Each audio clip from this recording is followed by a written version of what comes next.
The Candy Smash. Chapter 1. Jing. Onomatopoeia. Noun. When a word sounds like the object it names or the sound that object makes. For example, sizzle, hiccup, goggle. If Evan had known what would be hidden in his shoebox later that day, he might not have minded decorating it so much. But for now, he stared at the box in disgust. He hated projects like this, cutting projects, gluing projects with scissors and paper and markers and tape. Why did they have to decorate the shoebox anyway? Can I have that? Asked Jessie on the way back to her desk group. She pointed at the ruler on Evan's desk. In her hand, she held her box, all four sides, and the top of the box were covered in red construction paper.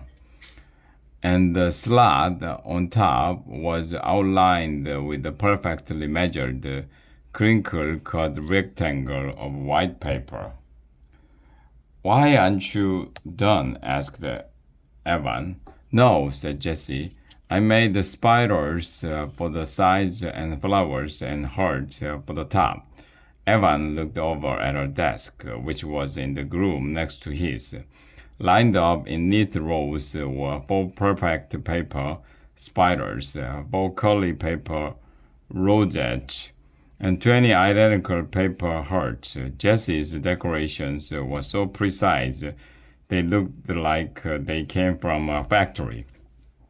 It was at times like this that Evan wished his little sister wasn't in the same first grade class with him.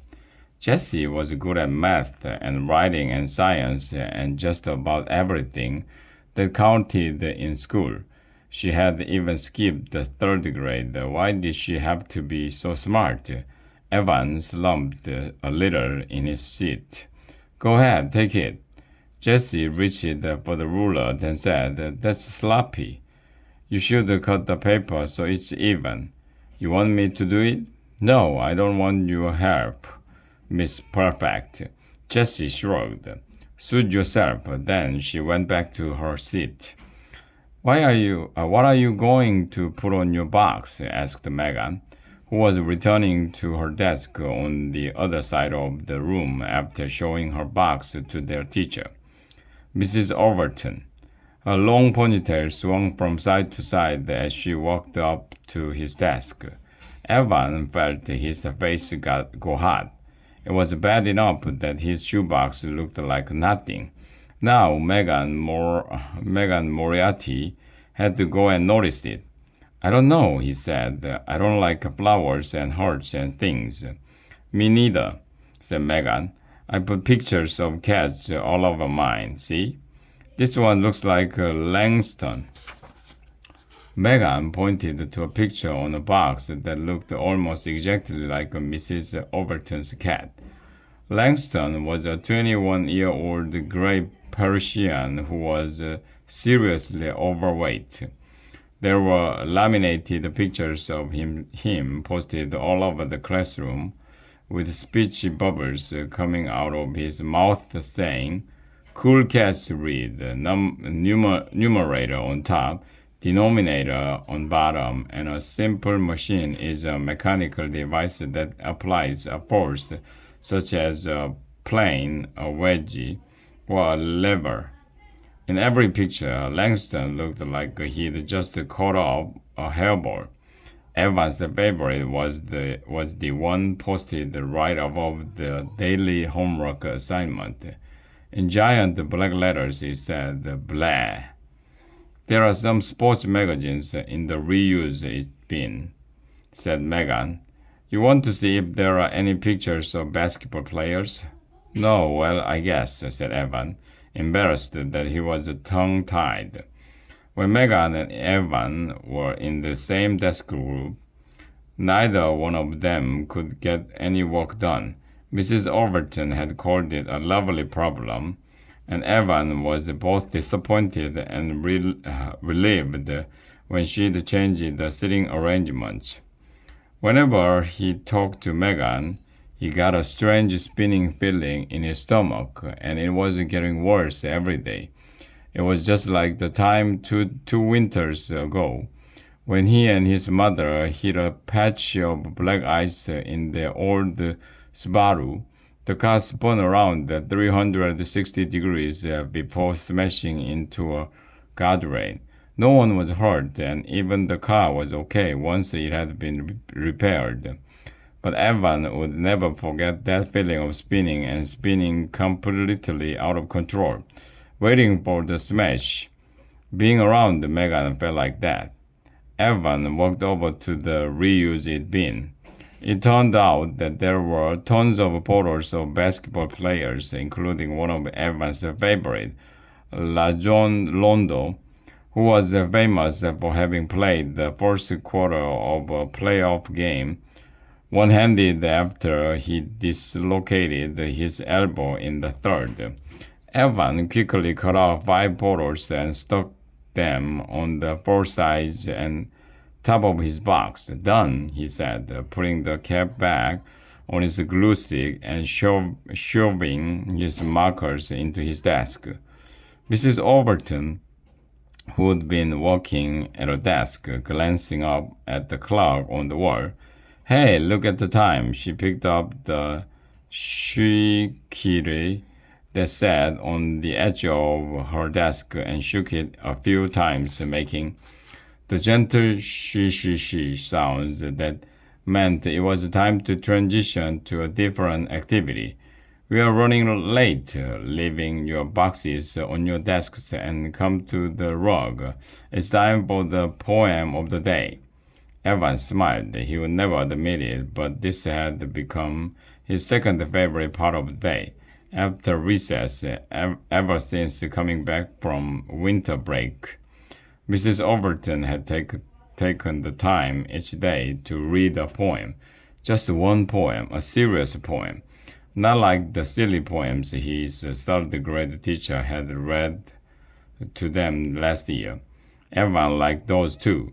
They made him laugh, but these poems that Mrs. Overton read were different. They were like music, and they made something deep inside of him go jing. Jessie raised her hand. Mrs. Overton, can I skip the poem of the day so I can work on my newspaper? Jessie had started her own classroom newspaper called the Bo'o Forum. She'd already published 2 issues, and now she was working on the third. She planned to hand out the next edition on Monday, exactly 1 week from today, which happened to be Valentine's Day. It was a tight deadline, and Evan could tell she was feeling the pressure. No, Jess. I will give you some time during morning recess. For now, come and join the class. When everyone had gathered on the rug sitting cross-legged, Mrs. Overton said, Today I'm going to read a poem by E. E. Cummings. At the top of the blank page on the classroom easel, she wrote E. E. Cummings. Is he dead? Asked David Kerkorian. This had become the first question the kids in 4O asked whenever Mrs. Overton introduced a new poet. Some poets were still alive, like the one who wrote the poem about the tree frog whose throat was swollen with the spring love, or that other one who wrote about playing basketball with his friend Spanky. But a lot of them were dead. Some of them had been dead for centuries. He died about 50 years ago, said Mrs. Overton. A few kids nodded. A long time dead. The really famous poets like William Shakespeare and Emily Dickinson were all dead. What's the poem called? Asked Sally. It doesn't have a title. What do you mean? Asked Jessie. Evan could see a frown creeping across her face. Jessie did not like poetry, even though she's won a poetry writing contest in first grade. It was the only subject in school that Evan had ever heard her say she hated. Some poems don't have titles, and E. Cummings didn't title most of his poems. A poem is no good without a title, said Jessie. She stuck her foot out and retied her sneaker with several sharp, jerky movements. And what kind of a name is EE? It's initials, right? Said Jack. Like J.K. Rowling, it stands for something. Easter eggs, said Megan. 11 elephants, said Ben. Extra elbows, said Ryan. He was sitting next to Evan, and he poked his elbow into Evan's chest, which got everyone in the class laughing. Mrs. Overton admitted that she had no idea what E stood for, but she would find out and report back later. In the meantime, let's take a look at the poem. She turned the page on the easel to show the poem that she had copied out earlier. Because it's spring things, there to do people, and not the other way round because it's April. Leaves lead their own persons instead of everybody else's bud. What's wholly marvelous, my darling, is that you and I are more than you and I because it's we. Evan stared at the poem. He hardly breathed. He had never seen anything like it. It was a cookie. The way the words fell down the page like rocks tumbling over the edge of a cliff. He liked that. Spring almost limed with things.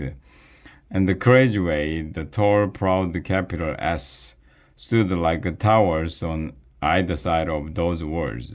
And why was the word because broken up into 4 pieces? It made him feel as if the words weren't so strict and stern and unchangeable as they had always seemed. You could mix them up. You could rearrange them any way you liked. You could play with them like Legos. You could make them do whatever you wanted. Evan looked at the poem and felt something inside of him go jing. Jessie pointed at the easel. That is the worst poem I have ever seen in my whole life, she shouted. That poem is all wrong. Wow, said Mrs. Overton. It sounds like you are having a strong response to this poem, Jessie. Tell us what you think. It's full of mistakes, said Jessie, standing up and marching over to the easel.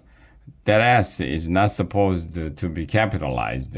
You never capitalize just the last letter of a word. And there's a space missing after the parenthesis. And the words it's and April are broken up with no hyphens.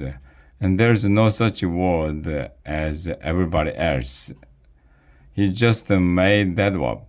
Jessie's hands were flying all over the easel, pointing, accusing the poem. She stabbed her finger right into the heart of the poem. And the word I is always capitalized. Always. Evan nodded his head. That was the rule. So why do you think he did it? Asked Mrs. Overton. Because he's dumb, said Jessie, returning to her spot on the rug and plopping down in disgust.